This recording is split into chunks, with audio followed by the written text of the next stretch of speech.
2 सप्टेंबरला कल्याण डोंबिवली महानगरपालिकेने दावडी येथील 6 मजली इमारत पाडली होती. केडी सिंग उर्फ मुन्ना सिंग या बांधकाम व्यावसायिकाची इमारत पाडली होती. डोंबिवलीमध्ये अशा शेकडो इमारती आहेत, मात्र त्यावर कल्याण डोंबिवली महानगरपालिकेच्या आयुक्तांचं का दुर्लक्ष आहे आणि त्यांच्याच बिल्डिंगला का टार्गेट करण्यात आलं होतं.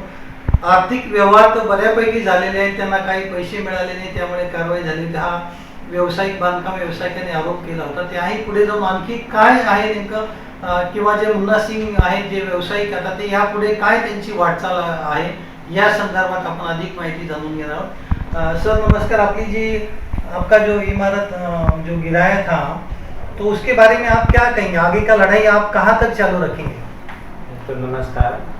आगे की लड़ाई तो मेरा जब तक ये दोषी अधिकारी लोग अरेस्ट नहीं हो जाते हैं तब तक हम लड़ेंगे.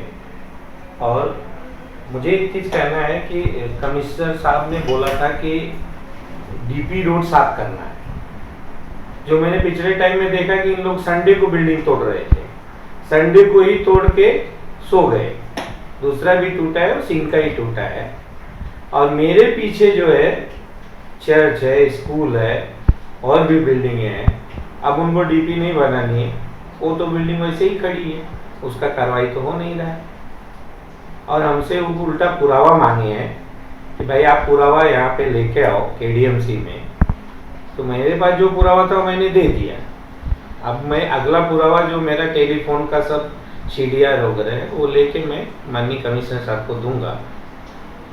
देने के बाद में देखते हैं आगे क्या होता है. नहीं होगा तो हम आगे जाएंगे. मैं तो पहले भी बोल चुका हूँ कि हम आगे जाएंगे, इसके यहाँ तो रुकेंगे नहीं. और मुझे मालूम है कि केडीएमसी इसका न्याय नहीं दे पाएगी क्योंकि सब मिली सरकार है. आपको सर जो अभी जो अगर आप पुरावा तो आपको डीपी प्लान उन्होंने बताया, तो आप भी डीपी प्लान मांग सकते कि क्या डीपी प्लान है. गिराने के पहले आपको उन्होंने दिखाया नहीं कि आपने मांगा नहीं क्यों? मेरे को नोटिस तलक नहीं दिया गया तोड़ने से पहले. और डीपी प्लान अगर बोलते हैं तो 50 साल से लोग रह रहे थे वहाँ पे. आज तक डीपी प्लान नहीं शुरू हुआ. और ठीक है, डीपी प्लान में कमिश्नर साहब ने तोड़ा, मुझे अच्छा लगा कि अपने डोंबिवली का विकास होना चाहिए. लेकिन अब इसके पीछे जो बिल्डिंगें बनी हैं वो भी तो तोड़ के विकास करेंगे कि उतने ही डीपी रोड बन जाएगा. और भी पूरी डोंबिवली में कम से कम 300 बिल्डिंग डीपी में. अब वो नहीं तोड़ रहे क्योंकि वो तोड़ ही नहीं सकते. यहाँ तो पैसा देने के बाद में भी तोड़े हैं. आप हाईवे से चले जाओ सिलपाटा की तरफ, रोड पे बिल्डिंग है 7-8 महले की इलीगल बन गई है. वो इलीगल नहीं है. ईस्ट वेस्ट में 500 बिल्डिंगें बन रही है, वो इलीगल नहीं है. तो वो इलीगल पे कार्रवाई नहीं हुआ, उत्तर भारतीय पे कार्रवाई हुआ है.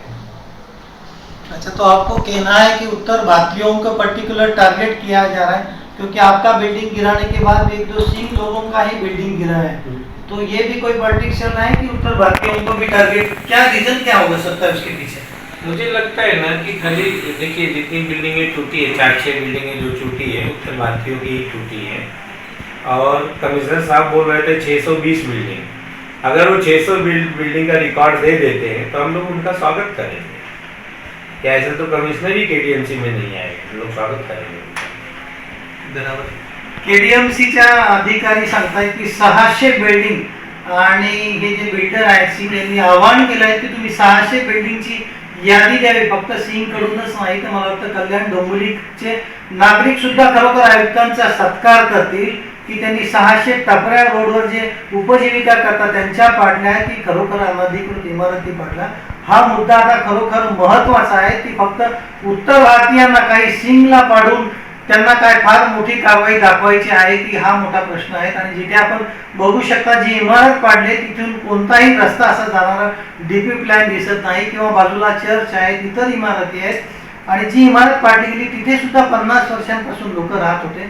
तोपर्यंत काय का कारवाई करण्यात आलं नाही, हा सुद्धा अत्यंत महत्वाचा मुद्दा है कि सिंह साहब अभी इसके बाद आपका आगे जाके क्या कार्रवाई रहेगा. अगर ये तो आयुक्त हैं, सब कल्याण डोंबिवली को मालूम है कि पैसे खा के इधर काम होता है, आपको न्याय मिलने वाला नहीं, उसके बाद भी आपका लड़ाई कहाँ तक जाने वाला है?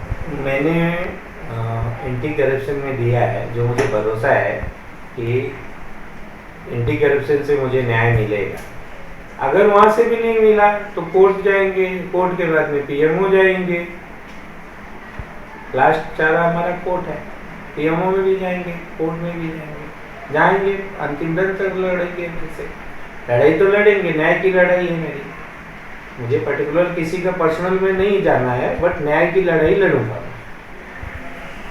तर हे होते के.डी. सिंग, जे व्यावसायिक होते, ज्यांची इमारत पाडल्या गेलेली आहे, त्यांची लढाई शेवटपर्यंत ते लढत राहणार आहेत की जिथे डीपी प्लॅन नाही, केडीएमसीने त्यांची इमारत पाडण्यापूर्वीचा डीपी प्लॅन आजही ते सादर करू शकतात जुन्या तारखेचा की त्यांचा खरोखर आहे, तर इतर इमारती सुद्धा ते कधी पाडणार आयुक्तांनी हे स्पष्ट करावं। आणि त्यांनी ज्या 300 ते 500 कल्याण डोंबिवली महानगरपालिकेत अनाधिकृत इमारती आहेत त्यांना का पाठीशी घालतात याचं सुद्धा उत्तर आता डॉक्टर सूर्यवंशींनी कल्याण डोंबिवलीच्या जनतेला देणं गरजेचं आहे।